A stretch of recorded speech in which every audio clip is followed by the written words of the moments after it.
Most enterprise networks still use MAC addresses to identify infrastructure devices. The problem is that MAC addresses are trivially spoofable. Cisco SUDI replaces that shared secret with cryptographic proof of identity. SUDI is an XMAR59 certificate burned into Cisco hardware during manufacturing.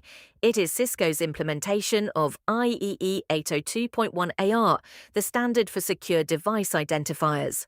The device presents its certificate via EAP-TLS, a secure protocol requiring both client and server to authenticate with certificates.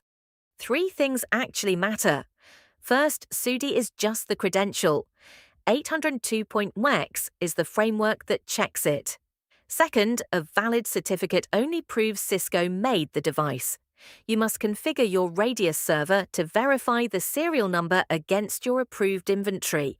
Third, use SUDI for high-value infrastructure like switches and access points, and leave maybe for legacy devices on restricted VLANs. Read the full guide at purple.ai.